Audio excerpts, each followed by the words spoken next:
Kevin, bienvenue, bonjour. Tu es donc Kevin, marchand de biens. Yes.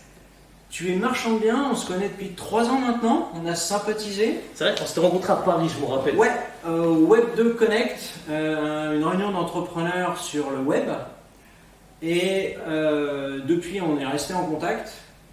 Et donc toi, tu es spécialisé sur le marchand de biens, toutes les opérations de marchand de biens. Donc tu le fais, c'est ton métier. En sachant que tu es aussi un sportif professionnel. C'est deux parties ça. Voilà, c'est une autre vidéo. C'est ça, le double face, tu sais. et tu accompagnes également, tu formes des marchands de biens, des gens qui veulent devenir marchands de biens et qui deviennent marchands de biens, qui font des opérations de marchands de biens. Donc tu les aides à s'installer, tu les aides à tout maîtriser de A à Z. C'est ça. Comment tu as commencé par exemple? Comment j'ai commencé? En fait, c'est très simple. On sait dans l'immobilier, tu sais, tu as toujours les deux fameux piliers qui te font gagner de l'argent, soit la location, soit l'achat-revente. Bon, après, c'est clair, les deux ça marche. Donc on va pas se mentir, soit la location, bon, après, location courte durée, ça, tu fais un peu plus rentrer de cash, mais location, en règle générale, tu fais bien comme il faut les choses, location et achat-revente, ça marche. Après, tu sais, tu as deux personnalités en fait. Tu as les gens qui aiment bien avoir un petit revenu confortable, voilà, qu'il y ait du patrimoine immobilier derrière. Et tu as les gens vraiment tu vois, qui aiment le contact, tu sais, que l'argent il tape sur la table. Et en général, c'est ça exactement, tu vois, que ça tombe tout de suite et dur. Et en règle générale, c'est comme ça que tu repères les personnes qui veulent faire des achats-reventes. Et ce qui est bien, c'est que tu sais, le marchand de biens, c'était un domaine qui n'était pas forcément prisé, qui n'était pas forcément bien vu avant, tu sais, parce qu'il y a eu beaucoup de marchands de biens qui ont fait quelques bêtises en règle générale, mais ça revient à la mode. Et je vois beaucoup d'entrepreneurs, beaucoup d'investisseurs qui veulent se lancer dans le domaine, et moi, je peux que les encourager. Et pour revenir à mon histoire, comment j'ai commencé, c'est très simple. En fait, moi, comme tu l'as souligné, je suis boxeur professionnel. En fait, ça, c'est ma vie. En fait, l'investissement immobilier, c'est ce que je fais à côté, mais c'est ce qui m'a permis justement de devenir boxeur professionnel. Parce que forcément, dans le sport, quand tu veux passer à un échelon, c'est comme dans tout dans la vie, il faut mettre beaucoup plus d'efforts. Et pour passer pro, en fait, ce qu'il me fallait, c'est beaucoup plus de temps. Moi, tu sais, j'étais salarié, voilà, je travaillais à l'usine, etc. Et du coup, j'avais besoin de temps. Donc, je commençais à chercher des solutions pour savoir comment peut faire pour pas rester toute la journée enfermé à l'usine et justement aller t'entraîner pour atteindre mes objectifs. Et du coup, voilà, j'avais une maison que j'avais achetée personnellement et en parlant, en regardant un petit peu sur internet aussi, ça je me suis rendu compte qu'il y avait quand même des choses à faire avec l'immobilier. Et moi, voilà, mon kiff c'est d'acheter, de revendre et voilà. Et je voulais vraiment une grosse somme d'argent que ça puisse me permettre de quitter mon boulot en fait et pouvoir avoir du temps pour pouvoir me consacrer à la bourse. Et donc du coup, première opération, en fait j'avais acheté une maison, donc j'ai construit une maison et je l'ai revendue. Je l'ai revendue 1 an plus tard. Et donc du coup là j'ai fait vraiment une grosse opération, une grosse plus-value. Les chiffres, je ne me rappelle jamais trop, mais ça a approché les 80 millions. Tu vois comment le cerveau il est débridé. Les 80 000 euros, donc c'était 79 000 quelque chose. Ouais, c'est beaucoup d'argent. C'est beaucoup, c'est beaucoup d'argent. Surtout quand on est salarié.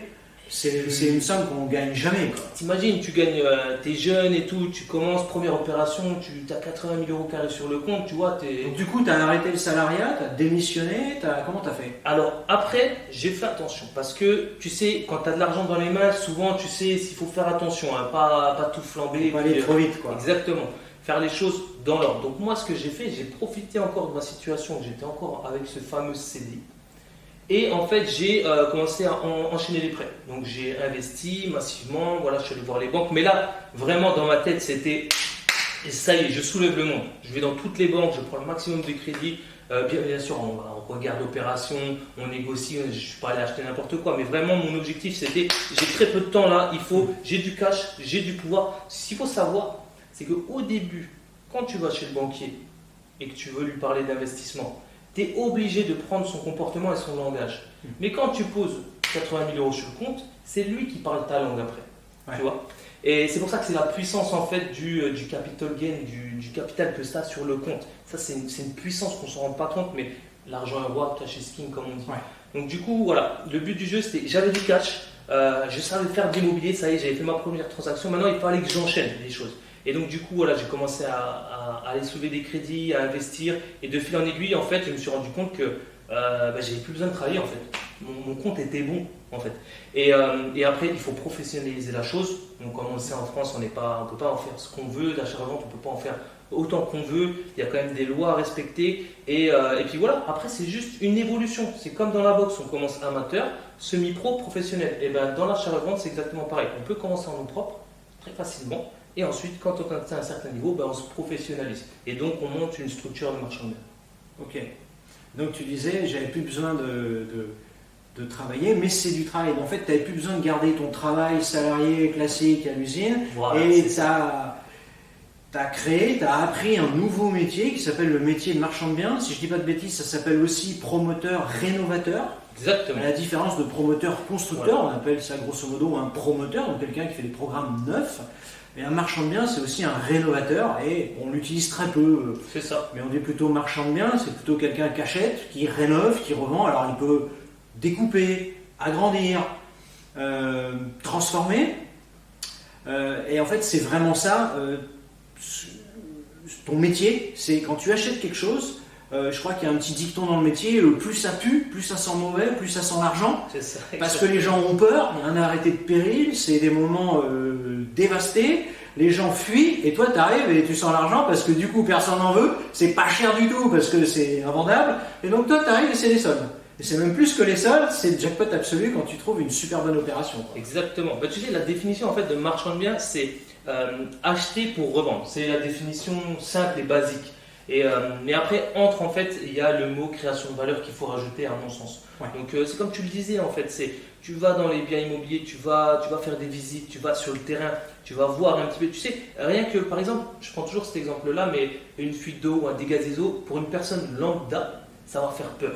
Parce que le mur, tu sais, visuellement, en fait, c'est quelque chose de catastrophique. Tu vois le mur qui se décroche, voilà, il y a des infiltrations d'eau, mais ça, surtout si le mur se décroche, quoi. Ça peut faire peur. Ça peut faire peur, mais ça concrètement, on fait venir un plombier, on trouve la fuite, on la répare, c'est une intervention de plombier, et ensuite, le bien c'est bon, on peut refaire du placo dessus. Mais tu vois, c'est des moindres coûts en fait, c'est des petits problèmes ça. Et le but du jeu en fait, c'est de pouvoir justement analyser ça. Moi j'aime bien, comme tu l'as dit, l'expression c'est quand tu rentres dans un bien où, voilà, et que tu sens une mauvaise odeur, que ça pue, on dit que ça pue quoi? Ça pue l'argent. Parce que le but du jeu c'est de trouver des problèmes que la plupart des gens ne veulent pas. Donc tu cherches les problèmes toi. Moi le matin quand je me lève, c'est résoudre des problèmes. Parce que des problèmes. tu sais, c'est pas difficile à comprendre, mais les gens ne sont pas bêtes. Ils vont pas te donner de l'argent gratuitement. Les gens, ils te donnent de l'argent parce que tu leur résous un problème. Donc ton but du jeu, en fait, c'est de trouver des problèmes que les gens n'ont pas envie de résoudre, comme la rénovation d'appartements, de biens immobiliers. Et une fois que tu as résolu le problème, il y a des gens qui seront prêts justement à payer ce service. Et c'est toujours cette mentalité d'avoir de quel problème je peux résoudre. Et le matin, quand je me lève, c'est quel problème je peux résoudre. Alors attention, dans l'immobilier, il faut connaître qu'est-ce qui est un bon problème. Il y a les petits problèmes qu'on peut résoudre, il y a les très gros problèmes. Ceux-là, il faut s'en écarter. Par exemple, refaire une toiture, refaire une façade, ça coûte des sous. C'est des gros problèmes. Et c'est long aussi. Et c'est long. On n'en veut pas. Nous, on n'en veut pas ça. On n'en veut pas. Nous, ce qu'on veut, c'est résoudre des petits problèmes. Une infiltration, un dégât des eaux, c'est des petits problèmes. Je sais pas, refaire le sol, refaire une salle de bain. Tu sais, dans les vieux appartements, les salles de bain, elles sont toutes pourries. Tu rentres dedans, c'est vieux, c'est ancien, ça fait peur. Et ben, justement, ça, c'est des petits problèmes. C'est juste une prestation d'artisan qui va venir te rénover le bien. Et ensuite, voilà, le compte est bon. Tu vas pouvoir proposer un beau bien et les personnes seront prêtes à l'acheter. Tu fais une belle création. Le compte est bon, j'aime bien ça. Le compte est bon. Ouais, donc tu règles des petits problèmes. Et effectivement, si je comprends bien, le travail d'un marchand de biens, c'est d'aller résoudre des problèmes, aller à la simplicité, régler des problèmes qui sont perçus comme compliqués. Donc, il faut refaire la cuisine, il faut refaire la salle de bain, il y a un dégât des eaux, où là, c'est compliqué, on a peur, on va mettre des années à s'en sortir si on s'en sort. Et en fait, ce sont de petits problèmes. Et donc, il y a ta connaissance qui te permet de détecter les petits problèmes et les gros problèmes, parce que par exemple, un dégât des eaux, pour toi, c'est un petit problème. Une toiture, c'est un gros problème. Ok, donc effectivement, ta connaissance, ton expérience fait que pour les gens qui nous écoutent, qui nous regardent, qui se disent, oui, effectivement, là, on apprend des choses. En revanche, on simplifie un peu le métier, parce que toi, tu le pratiques. Donc aujourd'hui, tu formes des gens, tu accompagnes des gens justement à rentrer un peu dans le détail. justement à les accompagner sur tout le processus, que ce soit du financement, la recherche de biens, les travaux, et maîtriser l'opération de A à Z et récupérer le cash, puisque ce sont des opérations d'achat-revente, donc tu achètes et tu revends avec une plus-value. Donc toi, ton but, c'est pas de faire l'investissement locatif où tu vas gagner 200 € par mois, 300 € par mois. C'est pas du tout. Donc c'est un énorme accélérateur de devenir marchand de biens, de pratiquer des opérations de marchand de biens. Et même sans être marchand de biens, on peut le dire ou le redire pour ceux qui le savent ou ceux qui ne le savent pas. Quand on achète une résidence principale, quand on vit dans une résidence principale, la plus-value générée le jour de la vente est exonérée. On tourne cette vidéo en 2021. La plus-value est exonérée d'impôts quand on est propriétaire de sa résidence principale. Donc on peut déjà démarrer à faire une opération d'achat-revente avec sa résidence principale, avec un financement très simple en tant que simple salarié, simple citoyen classique qui n'est pas marchand de biens. C'est le meilleur des départs en plus. C'est le meilleur des départs. Ouais. Clairement, parce que forcément, tu n'as pas de coût de structure de montage de société. Pour avoir son prêt immobilier, il faut savoir qu'en France, les plus gros du marché, en fait, c'est sur le financement de résidence principale. Donc voilà, les banquiers, ils adorent financer la résidence principale. Donc ça, c'est le deuxième point. Et troisième point, quand on revend un bien d'habitation, c'est pas des locaux commerciaux, et c'est généralement destiné à des gens justement qui vont acheter aussi leur résidence principale, c'est beaucoup plus facile à vendre, puisqu'il y a beaucoup plus de monde qui cherche sa résidence principale, plutôt qu'il y a moins d'investisseurs, si tu veux, en France que de personnes qui veulent acheter sa résidence principale. Donc du coup, quand on va vendre ce type de bien, forcément, c'est plus facile de trouver quelqu'un qui va nous la racheter. Ouais. D'accord. Donc, est-ce que tu peux nous parler de ton accompagnement, de tes formations? Qu'est-ce que tu proposes? Quelqu'un qui nous écoute, qui nous regarde, qui est intéressé, comment il fait pour te contacter? Comment il fait pour éventuellement poser quelques petites questions? Moi, du coup, j'ai une chaîne YouTube où je traite le sujet. On essaye de faire les choses bien avec mon équipe, de parler de tout le domaine, parce qu'il y a quand même beaucoup de niveau l'aspect fiscalité aussi qui est un petit peu complexe. Donc on essaye de vulgariser ça un petit peu, que ce soit accessible pour tout le monde. Démocratiser. Exactement. Voilà. Et donc du coup, il y a la chaîne YouTube qui est faite pour ça.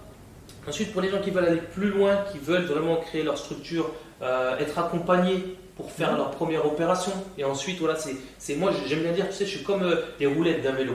Au début, quand tu sais pas faire, tes bébés, tu as besoin de roulettes. Mais après, tu les enlèves. Et moi, mon rôle, c'est ça. C'est d'être les roulettes, de permettre aux gens de pouvoir apprendre, comprendre comment ça fonctionne. Et une fois qu'ils n'ont plus besoin de moi, ça y est, ils volent de leurs propres ailes. Ils ont la structure de créer et c'est bon. Ils ont juste à répéter les opérations. Mais bien souvent, tu sais, quand tu ne sais pas faire une chose, il faut l'apprendre. Et la meilleure des façons, c'est de l'apprendre auprès de quelqu'un qui l'a déjà fait.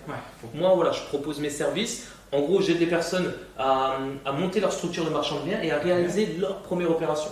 Donc voilà, il y a tout aussi de l'accompagnement parce que moi, je travaille en équipe. Donc j'ai mon avocat fiscaliste, j'ai mon notaire, j'ai mes contacts aussi commerciaux, les agents, etc. C'est toute une structure. Et voilà, après, le marchand de biens, c'est un domaine professionnel. Donc il y a des choses à comprendre, les financements, c'est pas exactement les mêmes. On ne s'adresse pas aux banquiers de son coin, de son village, c'est pas les mêmes structures.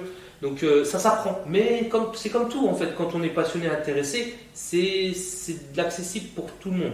Donc moi, je mets à disposition mon expérience, mes connaissances pour les gens et aussi tout mon réseau, tout mon carnet d'adresses. J'ai beaucoup de clients qui sont passés avec mon avocat fiscaliste pour rédiger leur statut de société parce que quand il en a fait une, deux, il a compris le mécanisme et il a compris exactement ce qu'on voulait nous en tant que marchand de biens. C'est très important d'avoir une bonne structure de société. Et bien après, les personnes peuvent en profiter. Je sais qu'il y a beaucoup de mes coachés qui sont passés avec mon avocat pour rédiger leur statut de société. Donc voilà, c'est aussi un accélérateur dans ce sens-là. Un tremplin. Exactement. Le métier, le tremplin, l'accélérateur. Nous, on est des investisseurs. Il faut qu'on se focalise sur acheter et vendre des biens immobiliers. Toute la partie fiscalité, comptabilité, etc., ça, on délègue. D'accord. En gros, j'aime bien dire, tu sais, tu as 3 niveaux d'investisseurs. Tu as les investisseurs, le premier, qui gèrent des choses. Ils vont gérer un parquet, mais c'est pas notre job, nous. Ils vont gérer l'achat de ça, l'achat de ci. C'est pas notre job. Il y a le deuxième niveau, c'est les personnes qui gèrent, les investisseurs qui gèrent des personnes. Donc tu es obligé d'appeler l'artisan pour lui dire, etc. Tu es obligé d'aller trouver tes fournisseurs, etc. Tu gères des personnes. Ça, c'est pas encore le bon niveau. Quand tu veux vraiment être investisseur, tu es au troisième niveau, c'est que tu gères de l'argent. Tu vas chercher de l'argent auprès d'un banquier et ton but, c'est de lui en redonner le double. Là, on est au bon niveau d'investissement. Et pour tout ça, voilà, c'est pour ça que l'aspect fiscalité, il faut connaître un petit peu, mais c'est pas notre job. Il y a des personnes qui sont faites pour ça, on les paye, et c'est pour ça que moi, je mets à disposition mon carnet d'adresses. Ça permet aux gens de se concentrer vraiment sur l'investissement et sur la plus-value. Le but du jeu, c'est de faire une plus-value à la fin, c'est pas d'être le meilleur fiscaliste. Donc voilà, grosso modo, que comprend mon accompagnement. Ok, donc je vais mettre sous le lien de cette vidéo ta chaîne YouTube et tu as également ton site web. J'ai mon site web, c'est ça, et les gens peuvent me contacter, donc c'est contact@kevinmarsbusiness.fr, donc on mettra aussi l'email en bas, et c'est pour les personnes qui veulent un peu plus de renseignements et qui souhaitent se faire accompagner, avec grand plaisir, la porte est ouverte, et puis bienvenue dans la famille des marchands de biens. Donc le site web kevinmarsbusiness.com. C'est ça, .fr. kevinmarsbusiness.fr. C'est ça. Allez sur son site web. Bah écoute, Kevin, merci. À bientôt. Merci, c'était un plaisir de passer sur ta chaîne en tout cas, Christian. À bientôt, Kevin. Ça marche.